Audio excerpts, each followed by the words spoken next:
What is a choral festival like? We have the answers, and we sit down with our basketball players as we wrap up our basketball coverage. We have those stories and more. Don't go anywhere. Hawk TV starts now.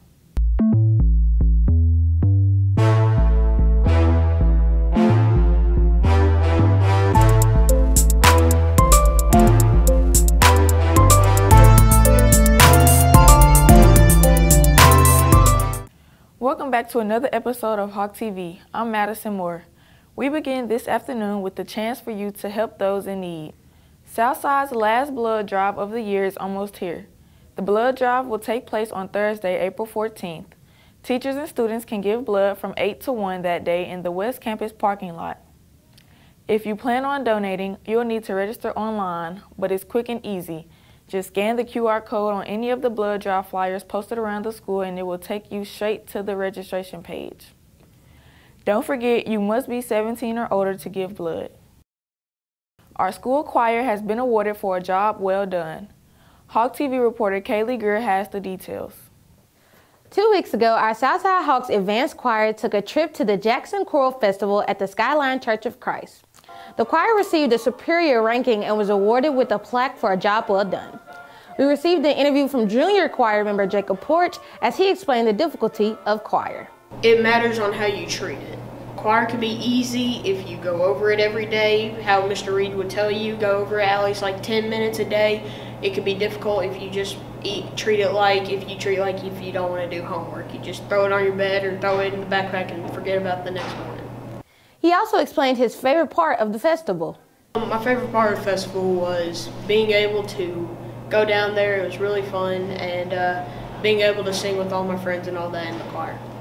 We also spoke to our senior member, Jeremiah Fields, as he explained the point of view of the festival. My favorite part of the festival was just being around a bunch of people doing the same thing as you and everybody wanting to do it. We also got advice for both members for incoming freshmen who are interested in choir. The best thing you can do is just find Mr. Reed, he's always right here, and just talk to him. And then when you join, try your best to be at the practices because so much more happens in practice than in class. We spoke to Mr. Reed as well as he spoke on choir and his favorite part of the festival. Well, part of being in choir is to the major thing is to perform. People want to hear, people like good music, they like singing. And so the festival is kind of designed to show you where you are. That's your measuring tool as to where you are. You get to see other choirs sing, from around West Tennessee, and you'll be judged by some college professors. For Hawk TV, I'm Kaylee Greer. Thank you, Kaylee. It's time to take a look at our weather with Hawk TV reporter Ethan DeBryan. How's the weather looking for this week, Ethan? Rest of this week is looking like a cold one. Wednesday is the warmest this week, but I wouldn't get too excited as there will be thunderstorms throughout the day. Wednesday promises to have a high of 64 and a low of 42. Rest of this week promises to be much clearer temperatures. We will also go down throughout the week. Thursday has a high of 60 and a low of 40. Friday has a high of 50 and a low of 34. Might want to wear an extra layer that day. As for Saturday, it's looking like it might start warming up just a little with a high of 56 and a low of 36. That's all for your weather this week. For Hawk TV, I'm Ethan DeBryan. Thank you, Ethan. The rise of gas prices has many wondering if they will ever go back down. Hawk TV reporter Tristan Love tells us what you can expect at the gas pump. Gas prices are continuing to stay at all-time highs, but they do seem to have gone down just a bit. The average price for gas prices across the state is currently $3.96 a gallon, bringing us dangerously close to $4. According to GasBuddy.com, the lowest price you can find across the state is $3.45 a gallon in Chattanooga. Here in Jackson, we are doing too much better. The lowest price we will find is the same plus $3.79 a gallon. That's all for Gas Report. For Hawk TV, I'm Tristan Love. Back to you. Thank you, Tristan. It's now time to turn to sports as we wrap up our basketball coverage.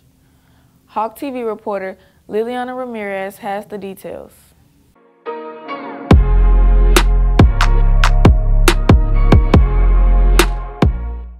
Our Hawks and Lady Hawks went all the way this basketball season, both bringing home the silver ball. Our Southside boys took on Greenville for the Class 3A championship game. Greenville took the win with a final score of 48-77, leading our boys to take on the title of state runner-up and bringing home the silver ball. Coco tells us how it feels to win the silver ball. It didn't feel good, but in retrospect, us winning at all, a ball or anything, was a big accomplishment. And we made history this year, the girls and the boys. After all the emotions settled, I was happy for us, and I was happy about all the things we did this year. Our Lady Hawks did just as well, bringing home a silver ball and state runner-up title as well after taking on Upperman in the state championship game. That final score was 43-48. In other basketball achievements, our very own Rico Sane was a Mr. Basketball finalist in the Class 3A division this year. Rico tells us how it feels having the opportunity to be able to be chosen. It's an honor because it shows the work I put in. Me being a freshman coming in high school, I wouldn't think that I'll actually make it this far and get to where I've got to.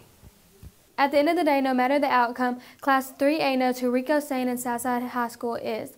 Rico says he will forever be a Hawk, and he's thankful for the opportunities he's had in the past 4 years. The senior will graduate this year with the class of 2022, leaving big shoes to fill for next year. And Rico isn't the only senior in the time. A total of 8 players will be moving on to bigger and better things at the end of the school year. We wish our team good luck next year and our seniors a big congratulations on a great season. For Hawk TV, I'm Liliana Ramirez. Back to you in the studio. Thank you, Lily. In other sports news, Southside has announced its Athletes of the Year. Rico Sane has been awarded the title Male Athlete of the Year. Rico has played basketball and run track for our school. Other than his Mr. Basketball finalist spot, Rico was also team captain on the boys basketball team and named Most Valuable Player in the district tournament. Rico scored more than 1,000 career points over his high school career and has a school record of 73 dunks. Rico plans to attend college on a basketball scholarship. Brianna Ramsey is Southside's Female Athlete of the Year. Brianna has played volleyball and softball for our school and was voted most athletic female by her classmates. In softball, Brianna was all-district and offensive MVP in volleyball. She had the most assists and was named Best Floor Defender. Brianna has signed a softball scholarship with Blue Mountain College in Mississippi. It's time for this week's Consumer Watch. Hawk TV reporter Clifford Walton has the latest in our gaming news. Hey Hawks, Clifford Walton here with more gaming news. The gaming company CD Projekt Red has just announced a new Witcher game is in development. We do not know when the new game is going to come out, however, because CD Projekt Red is also working on a time frame and release date at this moment. I have some big news for my Fortnite gamers out there about some big changes to the game. As you know, the new season for Fortnite is upon us, which will bring on some big changes. One major change that is catching eyes is that the building in Fortnite is getting wiped out. To better balance out the game, players will now have an additional shield called an overshield for defense. Some other changes are faster sprinting, climbing, and a handful of new guns. For my PlayStation gamers, Sony has had a special state of play stream that reveals gameplay and information on the upcoming open world Harry Potter game, Hogwarts Legacy. In the gameplay, we got to see the graphics and other features that will be in the game. However, the main news that was dropped was it will be coming holiday season in 2022. That's all for your gaming news. For Hawk TV, I'm Clifford Walton. Sadly, that's it for this episode of Hawk TV. I'm Madison Moore. We hope you have a great afternoon, and remember, it's a great day to be a Hawk.